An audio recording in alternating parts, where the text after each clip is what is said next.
Bismillahirrahmanirrahim. Kita masih menjemput satu ayat lagi ya. Kemarin tanggung ya. Baik, kita bacanya sama-sama dulu. A'udzu billahi minasy syaithanir rajim. Bismillahirrahmanirrahim. Inna anzalnahu fi lailatul qadr wa ma adraka ma lailatul qadr. Lailatul qadri khairun min alfi syahr. Tanazzalul malaikatu war-ruhu fiha bi'izni rabbihim min kulli amr. Salamun hiya hatta matla'il fajr. Sadaqallahul azim. Baik, ibu-ibu, tinggal satu ayat di surat Al-Qadr ya. Inna anzalnahu fi lailatul qadr. Sungguh ya, kami turunkan Al-Quran pada malam kemuliaan, itu malam Qadar.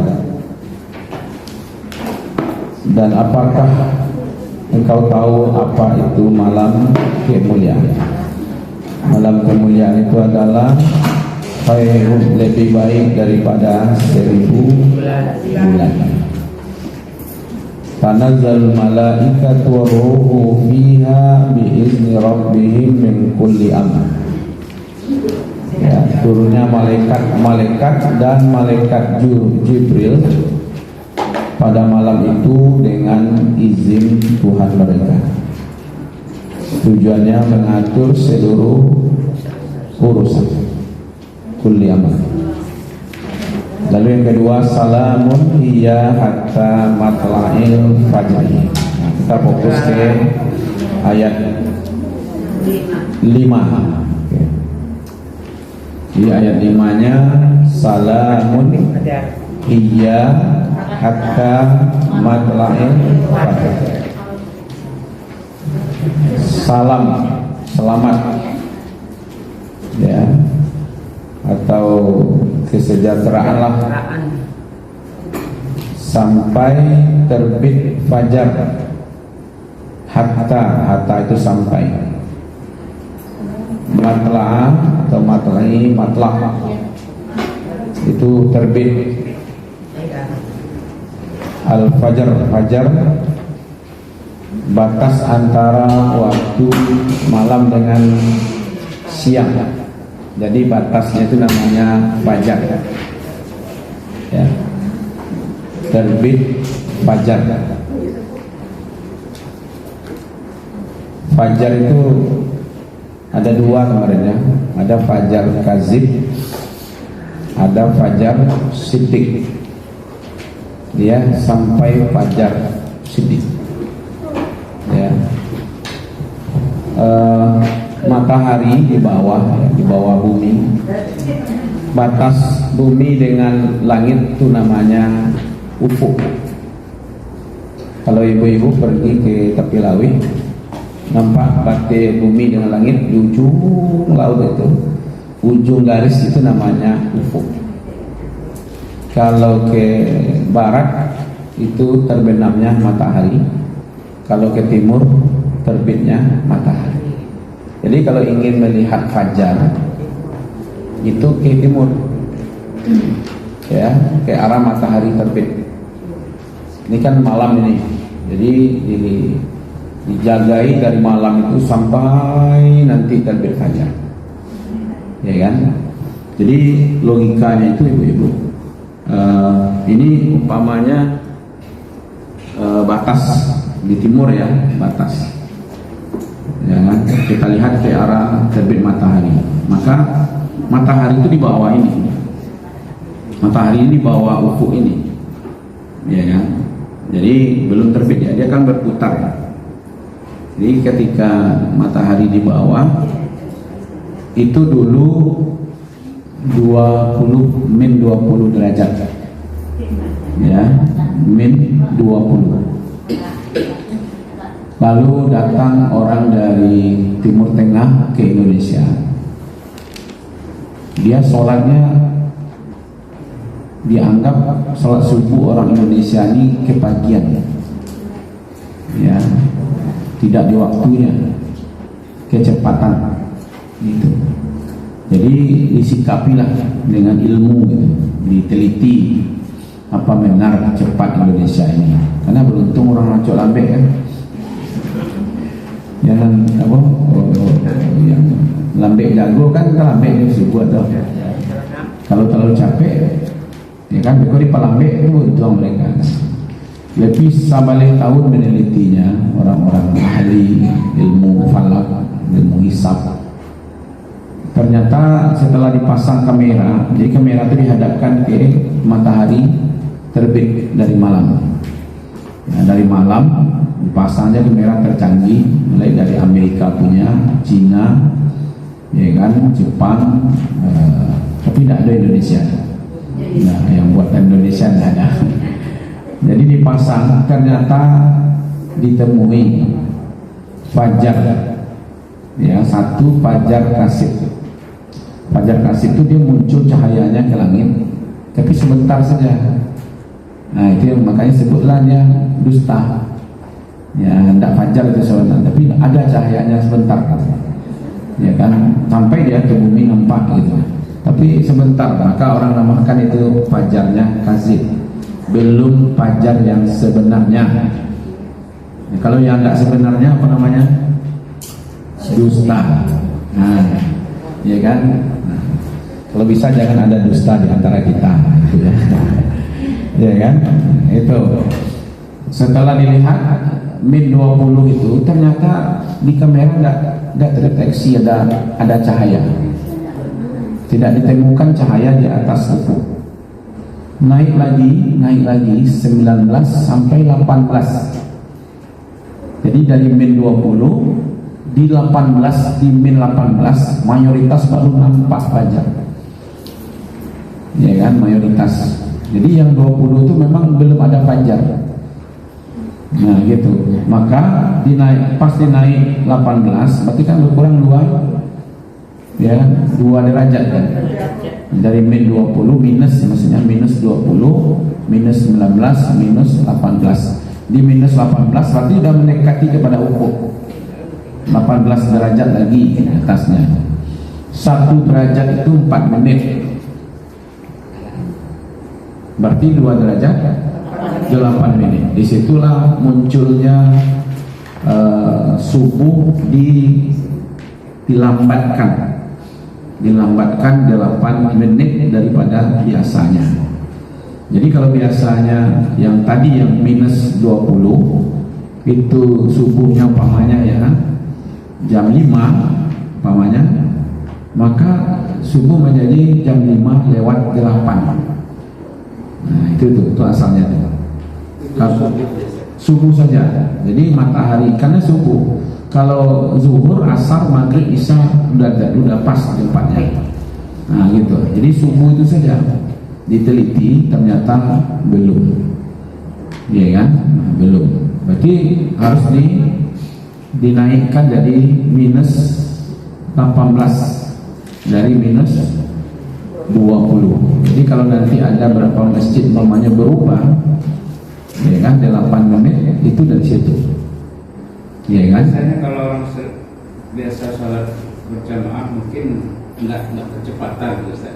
Karena dia kan azan dulu ya. Azan 10 menit baru. Cuma kalau ada yang lebih rumah mungkin. Iya, nah, itu resikonya satu, kalau nanti tidak dinaikkan jadi 18 minus 18, pas nanti tetap di minus 20, lalu ada ibu-ibu umpamanya, ya kan, udah dengar azan subuh, dia langsung sholat, berarti sholatnya belum di waktunya, menurut versi ini kan, versi hisab ini, ya kan. Kalau dia sholat berjamaah, Imsak pengaruh. hah? Imsak. Seluruhnya berpengaruh. Seluruhnya pengaruh. Imsaknya berpengaruh. Nanti sholat fajarnya, risikonya di situ. Ya kan?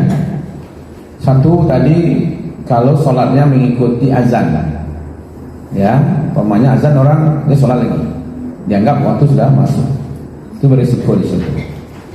Yang kedua, walaupun dia azan lalu dia tunggu, taruhlah azan 5 menit umpamanya, ya kan? Kalau diambil yang minus 18 berarti kan masih ada 3 menit lagi. Kalau dia sholat sunat fajar setelah azan itu, berarti sholat sunatnya belum di waktunya, itu risiko yang kedua. Nah, sholat sunat fajar itu kan setelah masuknya waktu subuh. Nah, gitu. Jadi kalau dia sholat sebelum waktu subuh, maka tentu belum sholat sunat fajar namanya, ya kan? Jadi sholat sunat fajar itu setelah masuk waktu subuh. Kalau versi yang tambahan 8 menit ini berarti dia belum sholat sunat fajar di waktunya. Itu yang kedua risikonya. Yang ketiga, ya, kalau dia mau mensiasati, kalau umpamanya nanti kita tahu di masjid itu dia masih belum berubah waktu subuhnya, umpamanya kan.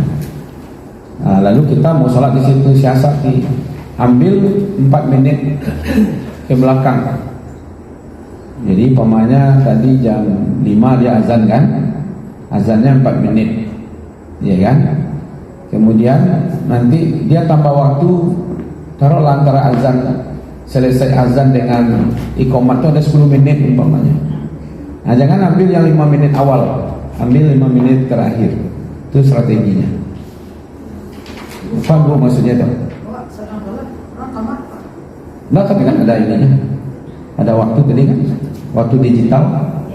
Jadi ada kira-kira tenggang waktu kita 8 menit itu, satu untuk azan, satu lagi nanti separuhnya kan ada waktu tenggang menunggu. Waktu menunggu itu kita separuhnya jangan sholat dulu, mungkin ya kan, kalau masuk ke masjid ya sholat masjid lah. Lalu di separuh terakhir itu udah masuk waktu subuh yang versi 8 menit tambahan, gitu ya. Itu maksudnya, ya kan? Paham ibu maksudnya? Kalau belum saya ulangi lagi. Pamannya azan, waktu masih tetap jam 5. Kita kan jam 5 lewat 8. Kalau jam 5 lewat 8, kan kita sholat sunat fajarnya kan jam 5 lewat 12. Karena azan selesai jam 5.12, nah gitu ya. Kalau kitanya yang mau ikut itu. Kalau tidak, berarti azan jam 5, 4 menit setelah itu atau 5 menit setelah itu selesai azan baru. Antara azan dengan iqamat masih ada tenggang waktu 10 menit. Biasanya pasti begitu kan? Kalau kita ambil 3 menit di awal, yang 10 menit itu berarti kan masih belum masuk waktu subuh, yang versi yang minus 18 tadi itu. Nah, maka kita ambil yang 5 menit ke belakangnya, karena waktu subuh udah masuk. Mungkin di masjid yang 18 itu yang minus 18 dia baru azan itu. Oh, tapi kan udah masuk waktu subuh, jadi udah bisa kita. Nah, kalau untuk sholat subuhnya, karena ada tambahan tadi azannya 4 menit, kemudian tambahan waktu senggang atau tenggangnya ada 10 menit, maka tetap juga sholat subuhnya sudah di waktunya. Yang sholat subuhnya sudah di waktunya, ya kan? Karena jaraknya cuma 8 menit. Jadi kalau orang itu iqamat dari masuk jam 5, berarti kan iqamatnya nanti jam 5 lewat 15. Sementara waktu jam 5 lewat 8, berarti udah subuhnya nggak ada masalah sebenarnya. Yang masalah tadi kalau dia langsung sholat subuh kan, atau bermasalahnya di sholat sunat fajar, gitu ya. Kebanyakan di masjid itu 10 menit itu pas mulai azan biasanya. Oh, mulai azan ya. Kalau mulai azan berarti tinggal 6 menit. Ya, kalau 3 menit. Tapi kalau apalagi kalau muazzinnya orang lama, Allah. yang suaranya sayup. Iya. Ya. Sholat fajar 2 menit lagi. Ya, 3 menit ke 2 menit lah gitu ya. Kalau ngambil yang seperti itu ya. Cuma kita siasati saja kalau belum berubah gitu ya. Itu fajar. Jadi fajar itu batas waktu malam dengan siang. Sebelum fajar itu namanya pra fajar. Pra fajar karena sebelum siang namanya pra siang. Makanya dulu orang makan di Minang namanya para siang. Nah, jangan lupa beko makan. Ya kasih belum siang itu namanya pra. Ibu udah tahu itu bahasanya kan. Kalau ada orang menikah bahasa kampung itu kan wedding. Kalau foto-foto sebelum menikah namanya pra-wedding. Jadi kalau makan sebelum siang namanya dimakan para. Dulu mana terkenal sahur enak. Dulu makan pra siang, ya kan? Bawa nasi. Ada kami ketika dulu lalu di surau. Atau bawa nasi langsung malam tuh. Nah, diletakkan di lantai ala basamui. Kita makan nasi basamui. Itulah dulu pra itu. Oke ya. Itu tentang fajar ya. Sekaligus saya jelaskan hatta matlai. Hatta itu berarti ada batas di situ. Jadi malam itu karena ada sampainya terbit fajar. Jadi malam qadar itu bukan 1 jam, apalagi sekejap, ya kan? Nah, 1 jam itu kalau bahasa Arabnya sa'at, ya kan? Sa'atul an, jam barak ini itu bahasa Arabnya sa'at. Sa'at di sini tidak sa'at. Malam, laila, ya kan? Maka itu jam 2, jam 3, jam 4 sampai terbit fajar. Itu yang disebut malam. Jadi malam.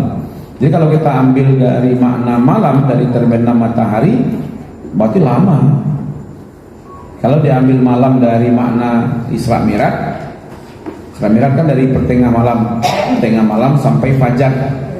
Nah, kalau itu yang diambil berarti setengah malam, berarti separuh malam, ya kan? Nah, makanya jaga-jagalah di malam itu, ya kan?